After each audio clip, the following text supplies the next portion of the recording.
Pwede bang masilip ko yung anak mong panganay? Wala sa Hindi po siya makapag-anak. Hi. Okay lang, baka iyak siya. Baka natakot. Sige lang, okay lang.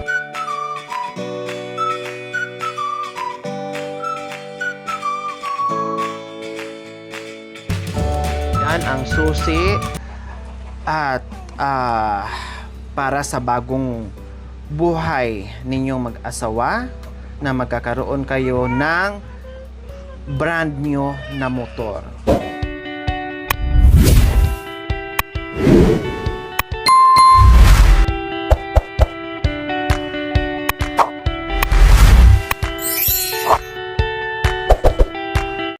So ayan po mga kabayan, pupunta tayo ngayon sa bahay ni Kuya Jerome para makilala natin ang kanyang pamilya at ang kanyang anak po mga kabayan, dahil dalawa ang anak niya.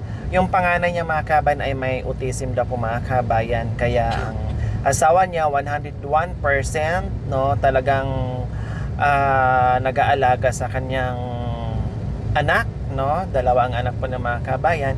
So ngayon, para makilala naman natin at mapuntahan natin yung bahay ni Kuya Jerome, no, sa kwentuhan niya na kahit papaano ay nabigyan sila ng pabahay dito sa sa San Pedro po mga kabayan, sa housing kumbaga, no.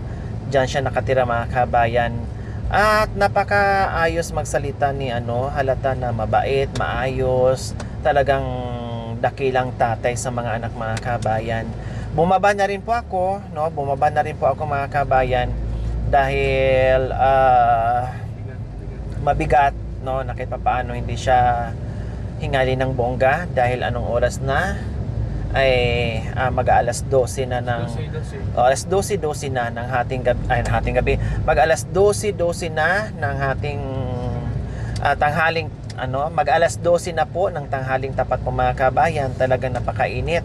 Ito yung init na sobra-sobra, no? Grabe talaga ang init pag ganitong oras mga kabayan, na dapat ang uwi ni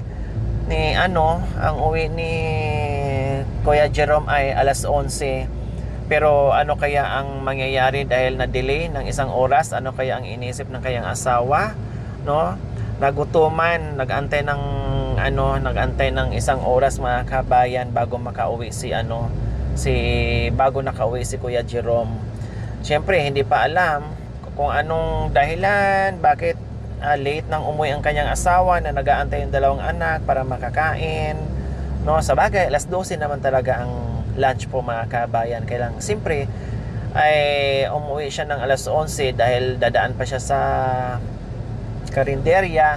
Plus ito medyo malayo din ang biyahe niya papunta dito sa housing mga kabayan, no. Kaya ayan nakaping, at ayan na nga po sa aming harapan si Kuya Jerome po mga kabayan. Ayan, sunod lang tayo sa kanya, no. Alam namin dito yung housing, kaya lang hindi namin alam kung anong street siya dahil marami dito no.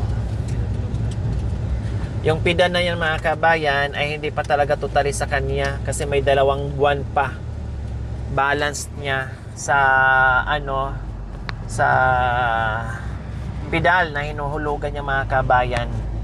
Kumbaga kung sa bayarin tuon ang ginagawa niya mga kabayan. Tapos yung kita niya ngayon na 200 plus, naka-safety na yung 100 pangbayad sa boundary at sa hinulog-hulugan niyang pedal. Kasi 4,000 daw po yan, tapos hinulog-hulugan niya. And lalabas na lang po siya ulit mamaya, alas 3 daw, para naman sa pagkain nila mamayang gabi. So ganyan. Kumbaga trabaho muna bago kain. Yan ang ginagawa ni Jerome sa kanya. Tapos yung may mga sobra-sobra siya, yun na naman ang iipunin niya pambili ng bigas kasi nagagatas pa ang anak niya. Plus pa mga kabayan, no, nagagamot pa yung anak niya. Pero may natatanggap naman silang ayuda at meron namang libre daw gamot, no. Kaya medyo hindi masyadong mabigat kay Kuya Jerome. Pero ganun pa man, syempre ang pang-araw-araw nilang pangangailangan, yun ang ginagawa ni Kuya Jerome po mga kabayan. Kung bakit nagsisipag, no, na walang iniindang hirap, hindi iniinda yung init, yung hirap, no, para lang sa kanyang pamilya. So ayan, huminto na si Kuya Jerome, nandyan na yung kanyang bahay. Nako, Kuya Jerome, mapagalitan ka ng asawa mo. Bakit ngayon ka lang? Ayan, namalita siya. Hi! Po, misis ko po. Ay, asawa ka ni Kuya Jerome. Ah. Ayun po mga anak ko. Ayun, isang panganay Wow, ko. kumusta naman kayo dito? Mahirap ang buhay na ano. Mahirap ang buhay. Wala pa ako dito. Pero kahit mahirap ang buhay, napakaswerte mo na naging asawa mo yan. Dahil napakasipag. Dito. Walang Yung panganay ko ano, po. walang reklamo sa init ng araw. Trabaho ng trabaho. Panganay ko autism. Oo, nabanggit nga yan sa akin. No, na ang panganay nyo ay may autism. Puro lalaki ang anak nyo. Anong pangalan mo? Princess. Si Princess. At mainam naman dito kayo nakatira. Mapalad kayo na nabigyan kayo ng... Bahay po kasi ito ng father ko. bahay talaga to ng ano mo. Tatay ko po. Tapos sa inyo napunta binigay. Oh, Kasi tatay ko wow. wala. Patay na po. Dito rin namatay. Hindi po sa amin sa bahay namin sa casa. Mm. Pero bahay namin. Bahay ko ito ng tatay ko. Sa akin po na yan. Ha?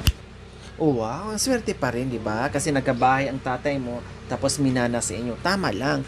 Hindi nagkamali ang tatay nyo na pamanahan kayo ng bahay din, napakasipag ng mister nyo, tapos kailangan nyo dahil sa sitwasyon ng anak nyo. De, dito nga, de. Po sa amin sa Facebook. Pwede bang masilip ko yung anak mong panganay? Wala sa Hindi po siya makapag-aral. Hi. Okay lang, baka iiyak siya. Baka natakot. Oh, sige lang, okay lang, okay lang. Okay lang. Hello. Oh. Nagtaka kayo bakit hindi pa nakawi si Kuya Jerome? Opo. Anong inisip nyo? Kala ko po kung na naman pumunta na naman doon sa nanay niya humingi ng pera. Akala nyo nangungutang na naman or Hindi nangingi po, doon? humingi po ng pera kay mama niya. Humihingi ng ano, para pambili ng Gagatos ng anak ko. gatas. Oh, wow. Ang akala daw ng misis niya ay pumunta sa nanay ni Kuya Jerome para manghingi ng pambili ng gatas, no, or pagkain nila, no. Nakausap ko kasi siya, kaya hindi siya nakauwi kaagad. Dapat kanina pa nakauwi yan eh. Kaya lang sabi ko, sama ako sa bahay nyo, Kuya Jerome, para naman makilala ko ang asawa at mga anak mo. Kaya natagalan, hindi siya nakauwi ng alas 11. Hindi naman kinagalit kanina. Hindi naman po. Inantay nyo lang siya. Inantay ko Hindi lang pa po kayo siya. kumain. Hindi pa po. Mayroon kayong sinaing na. Hindi, nakasayang na po ito. Nakasaing na. O sige, kain muna kayo, Kuya Jerome. Sige, okay lang po. Mamaya. Pahinga na? O tama, hindi kasi pwede kumain si Kuya Jerome. Mamaya na lang po. So ano pang inisip nyo kanina sa asawa? Ang pangalan mo ulit? Princess. Princess. Ano pang inisip nyo kay Jerome kanina? Bakit natagalan at alas 12 na pasado ngayon, hindi pa Inisip ko po nakauwi? kanina natagalan. Alam ko po na may pasaheros siya na inatid. O tapos, Yun lang po. yun lang ang iniisip Opo. nyo. Oh. Hindi naman kayo nagutom sa Hindi pag-aantay. Yung mga anak nyo hindi naman naiyak sa pag-aantay. Hindi naman po sila sa loob. Dito lang kayo nag-aantay. Opo. At nabanggit sa akin ng mister mo, ikaw daw ay minsan nagtatrabaho pa kayo doon sa kasa. Opo. Wow, anong klaseng trabaho? Nagpitas po ng talong. Pitas ng talong, napakasipag ha. At ito nagkwento sa akin, pagkatapos daw niya pamasada o pasada o anong tawag dyan? Tapos na daw siya sa pamamasada, ang ginagawa na niya, pumupunta pa ng kasa Opo. para magtrabaho na naman. Dalawa kayo. Nag-strip siya ng talong, ako po nagpipitas. Wow. Siya po nagdadamo. Napakasipag. Sino naman ang mag-alaga pag sabay-sabay ka magtrabaho? Kapatid ko po. Mayroon ka naman mapag-iwanan. Mga pamangkin ko po doon. Oh, Kuya Jerome, buti hindi ka pinagalitan. Hindi po ako magagalit. Alam ko naman po siya. Alam ko po na may hinatid siya pa sa heels na pag natagalan. Oh, wow. Malawak ang pag-uunawa ng iyong misis ha, na si Ate Princess. Kaya lang po yung mga tubig namin. Wala kami. Naputulan kami kasi. Naputulan ka ng tubig, Opo. hindi na nakapagbayad. Wala mo naman pong pagbayad. bahay. Ate ta, kulang naman yung napapasaga niya eh. Nasa 150 lang, 100, kulang pa ng pambili ng gatas na anak, bigas na ulam. Kanina nga sabi niya may kita daw siyang 200 mahigit. Binili niya ng ulam niyo 90. So 100 siyempre pang boundary na 'yon, tapos pang bayad pa panghulog o 10 na lang o 20 o 30 na lang ang natira. Pagkain niyo pa uulam mamayang hapon, kaya kailangan na naman yung lumabas para mamasada na naman. Naputulan kayo ng tubig, magkano lang naman ang tubig niyo? Naipon. Opo, naipon, maigit 2,000 po yun. Kasi ilang buwan na. Tapos penalty pa.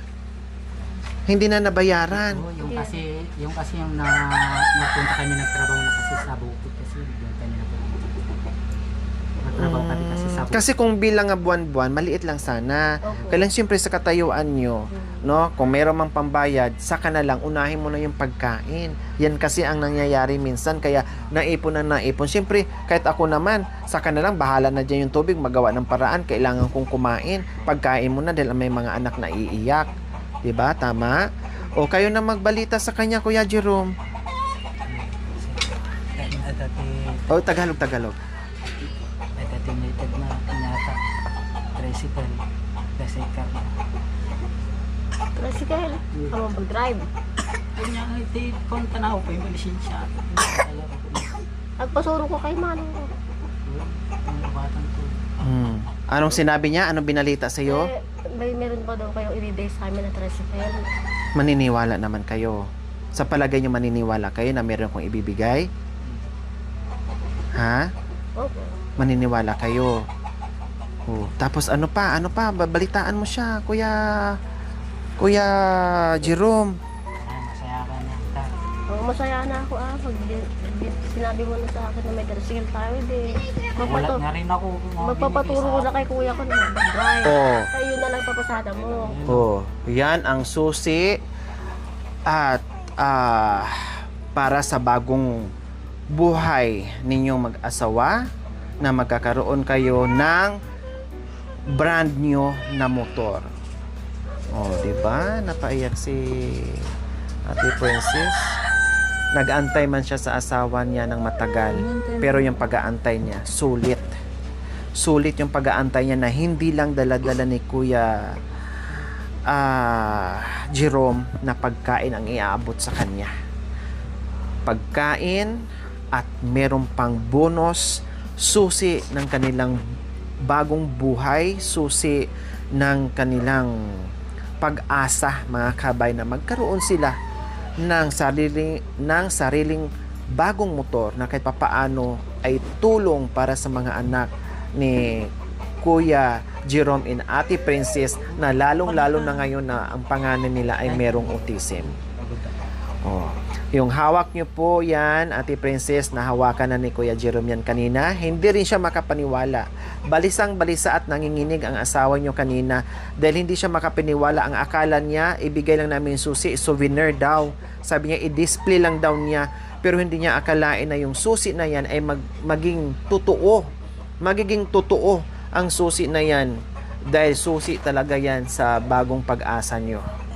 Oh, bakit naiyak po kayo? Bakit naiyak po kayo, Ate Princess? Ha? Oh, pati si nanginig. Relax lang, ha? Oh, nabigla din. Siyempre, kahit nga kanina asawa niya, nangatog nga, nanginig nga eh. Kahit nga pagpapadyak pa uwi kami dito, hindi rin niya akalain. Hindi niya lubos akalain, mga kabayan, kahit sino. Sino ba dyan na grabe yung trabaho ng asawa niya na walang ibang inisip kung paano siya magka-pasahero and then biglang may sasakay na magbigay ng motor. Sino ba ang taong maglalakad dyan na ganon-ganon na lang? And then pag-uwi dito, na ang akala lang ni Ate Princess na nadili lang ang pag-uwi dahil may pasahero na hinatid. Pero hindi niya alam na dili ang pag-uwi ng asawa niya kasi may dala palang biyaya o swerte sa buhay nila ngayon. Oh, diba? Ate Princess, masaya ba sa balita ng lakay mo? Opo. Ha? Masaya ikaw? Opo. Oh. Maraming salamat po sa tulong mo sa amin. Maraming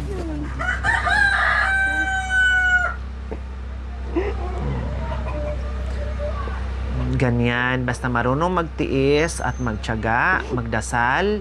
Alam ko ang sitwasyon ng anak mo na may autism, yung pagiging nanay, yung mahirap mag-alaga, lahat. Pero ito ay reward mo bilang isang nanay ng mga anak na hindi bumitaw sa kabila kung ano man yung mga pagsubok sa buhay-buhay, ha? Opo. Ayan. So ito, reward ng Maraming salamat po mag-asawa. sa inyo. Walang anuman, princess. Basta tuloy ang buhay, no?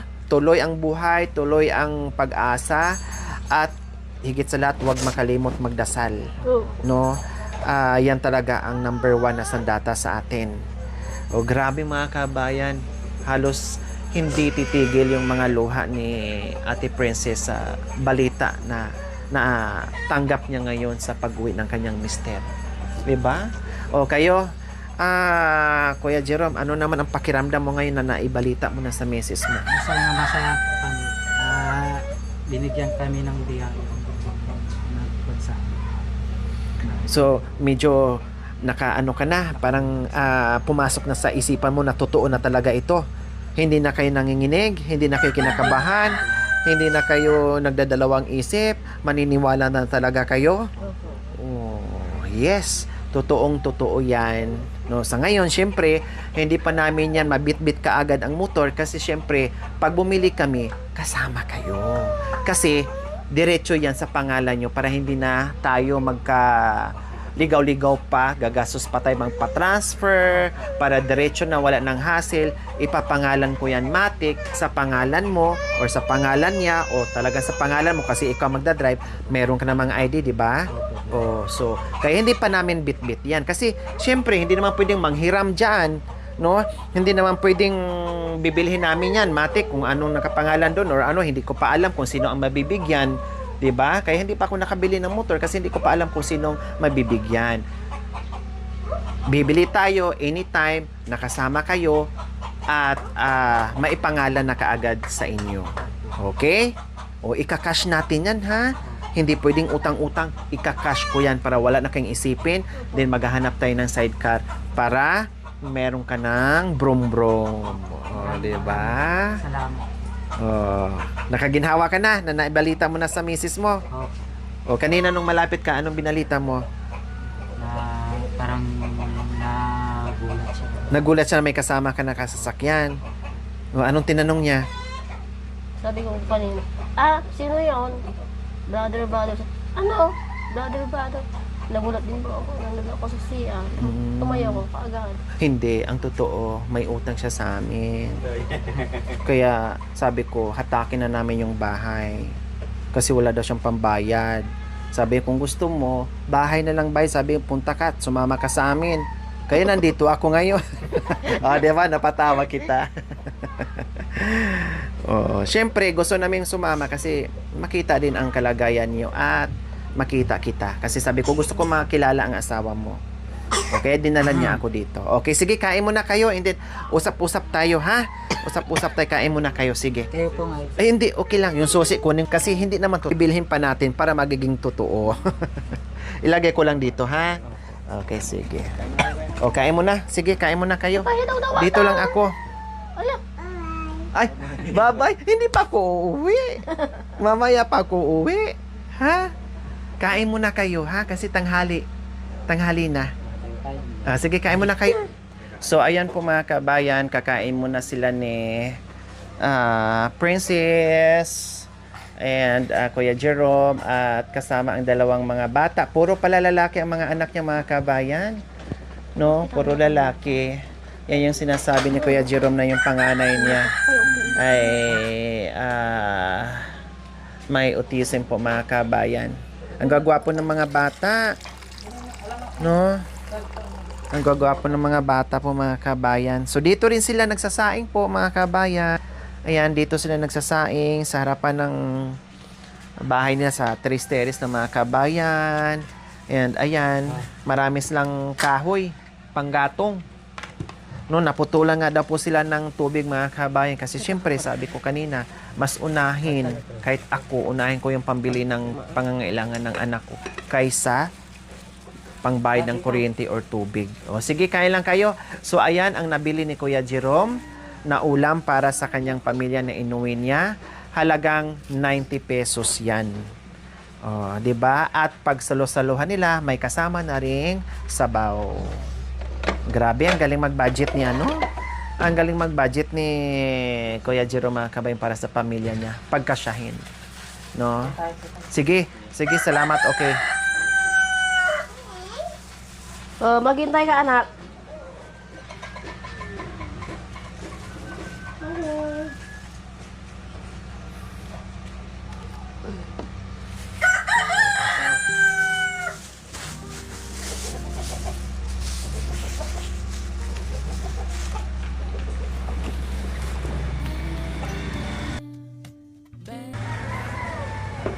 Ilang taon na yung panganay mo, Kuya? 5 po. 5. Yung bunso, 2 po. ang gugwapo ng mga anak mo. Na ito Tinan na, mo kanina nung bago namin dating ay Bigyan mo ng parang takot siya upuan po, pero ngayon okay lang, no problem, okay lang. Kasi puro lang kami upo. No problem. Pagdating namin medyo siya, ilang sa amin ngayon ay okay na, tumitingin na sa amin. 5 years old. Wow, maganda kasi may gulay, tapos may karne. Sinusubuan talaga siya, Kuya Jerome. Hindi niya alam kumain mag-isa. Hindi niya alam kumain mag-isa. Tinitinan niya. Akala niya kung ano. Anong pangalan mo? Ano pangalan? Prince Jerome po. Prince Jerome. Wow, ang galing Ang princess ginawa ng prince para maging lalaki Yung tapos pangalan niya po sa pangalan ko. pinagsama. Akala ko si Junior. Kadalang suko Gusto mo tatas? Depende ang ulam lang mga kabay. Depende kung medyo okay yung kita, magdalawang ulam. Pag medyo mahina yung kita, isang putahing ulam. No, pagkakasyahin nila. Kain po tayo. Sige, okay lang. Okay lang, princess. Kain lang kayo. Enjoy lang. Gusto mo ito? Ha? Hindi mo alam kumain ng ganito.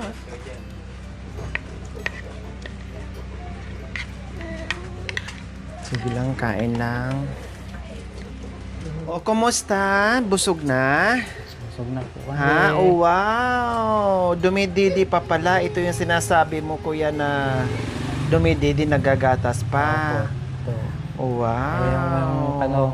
O, ano nangyari? Naglalaro doon. Nagsasariling mundo na. Okay lang. Hindi. Iyak mo. Ganyan. Pag sinusumpong siya, ganyan lang ang ginagawa niya. Bawal kasi yung mga chocolate sa kanya. Iiyak ganyan. siya na hindi. And then, mga mannerism nila yung ganyan. Kaya talagang kailangan ang pagmamahal at unawa sa kanya. Number 1 yung pag-aalaga. Oh. Kasi meron silang mga hindi karaniwang ginagawa na akala natin galit sila, akala natin nagbawala sila, akala natin ay umiiyak sila. Hindi po kasi nila yung sinasadya. O, tinan mo. Ganyan siya pag sinusumpong na. Tapos minsan, ano pang ginagawa niya? Si Igado. Higa doon. Nagdedede. Nagdididi din siya. Ayan. So, ang hirap mga kabay na merong batang autism. Ano yun? No, yung iba nga, yung nanay nila, yung tatay nila kinakagat, binabato, no, mga ganyan ang pinagdadaanan.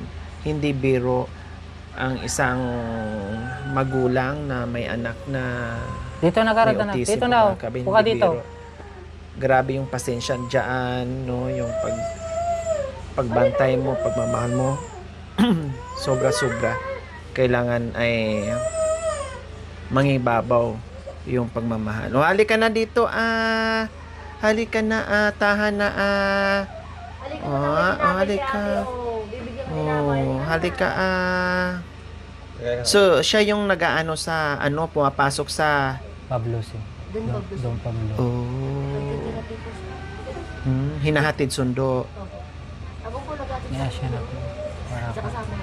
Tapos ako naman Ilang taon na siya nag-aara, nag-aano, Nagtitirapi. oo, nagtitirapi. Bakit alam po yan? Nasa ako na siguro. Nasa Mga isang taon na siya, nagtitirapi. Mga isang taon na. Tubig isang anak. Yun lang, bawal sa kanya mga chocolate. Huwag na pakainin ng tsokolate ha. Bantayan talaga. Yan ang sabi ng doktor. Bawal ng tsokolate. Marami kasing malaruan para matuto siyang O tama. May mga laruan siya dapat para malibang Marami siya. po, nandun po sa loob. Yun po. O sige, maglaro na ikaw. Opo, Sige, nandito kunin po mo, siya. maglaro ka. Oh, yan Ah, po. wow, ang dami mo palang laruan. Ito, tatlong ko. Ang ganda ng lagayan mo dyan, ha. Ha? Ang dami-dami Ayan, palang laruan ni, anong pangalan? Ni Renz. Ay, Prince. Ang daming laruan ni Prince Jerome. Ah, punong-puno pala yung Ano yun? ilalim ng lamesa. Ano yun? Nasaan? Saan? Oh. Tao. Ah, ayun ang Ay, gusto. Okay, sige. Saan pa? Pero pag yung hindi naman siya sinumpong ate Tama Princess, na, okay naman siya. Matutulog lang din siya, nakahiga lang, or naglalaro ng maayos, ganun. Ang po dito, Yung- tahimik siya. Dito na anak. Ano yun Yung kasi? therapy niya, yung therapy niya araw-araw, Saan? tapos pinagtsatsagaan mo na pupunta sa... Oh. Ay, ito.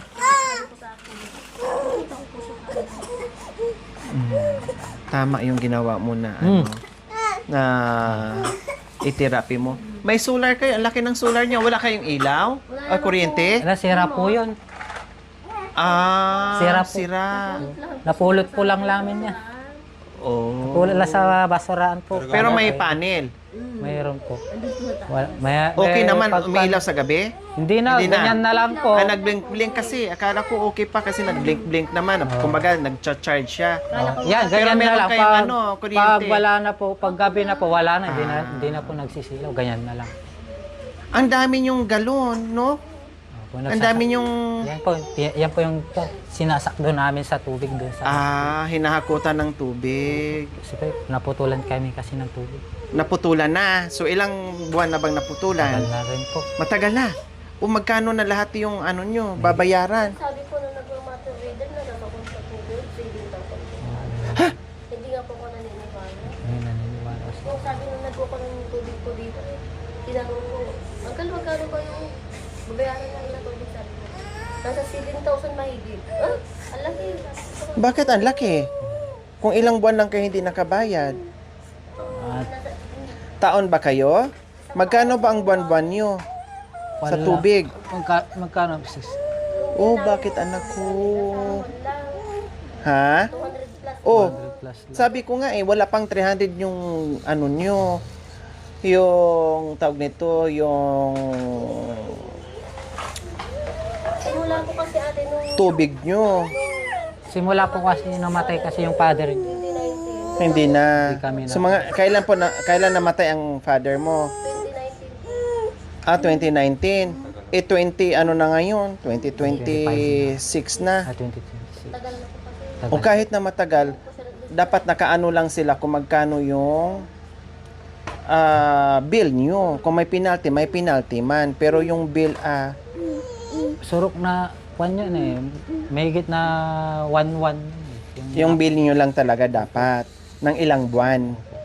Naipon lang. Tapos umabot ng 7,000. Grabe, ang mahal naman, ang ilang... Sabi ng Yung nagre-reading dyan ng Ay, tubig. dapat ang puntahan nyo mismo yung opisina. Wala na po kasi yung resibo niya. kailangan ko ng resibo, wala naman yung mga resibo na yun. Nasunog ko na yun. Kailangan magpanibago kayong apply siguro kayo, hindi naman siguro kayo bibigyan kung hindi rin kayo magbabayad mo na yung previous na nyo. Opo. Bill, hindi kayo lalagyan ng tubig. Kahit gusto. Kasi dito pa rin. Alis niya ng shoot niya. Ganyan ang ginagawa niya. Baka kinagat ng langgam. Wala na. Tayo. Base, short ka, mag-short. Masod ka Pero kahit pa paano, may kayo, no? May kuryente. Kaya pala ang dami lang mga container mga kabayan. Yung sa Wilkins, ayun, no? Ang dami sa gilid.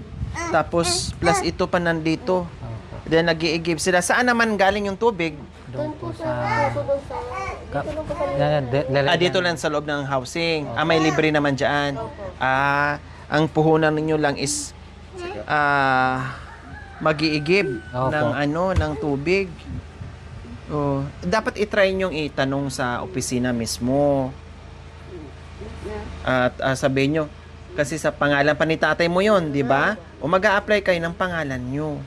Mas makamura kayo. Kahit Magkano? mag-apply po ako, wala naman po ako Hindi naman ganun kamahal ata mag-apply ng tubig. Di ba? May daw 3,000 3,000 plus.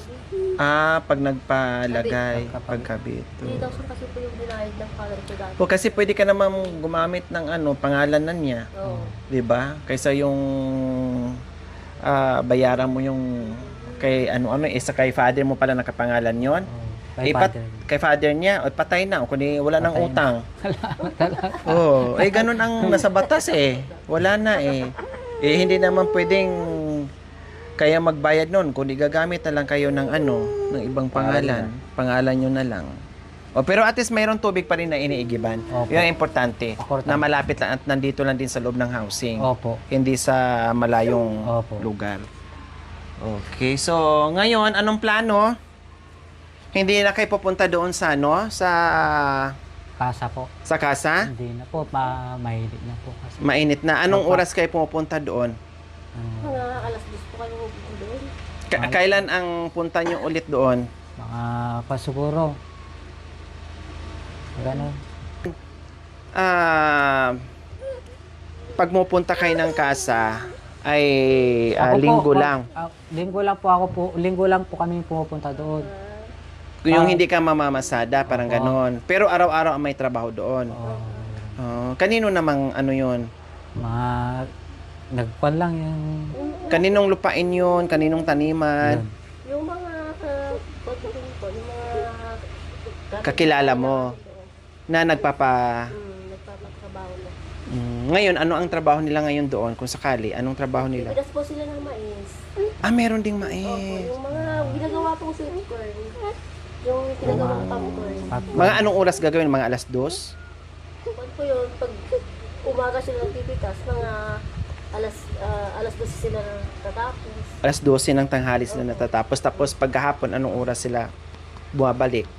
Mga alas 2. Alas 2. Kasi po, hindi na po masyadong mainit. Thank you for watching. Don't forget to like, share, and subscribe.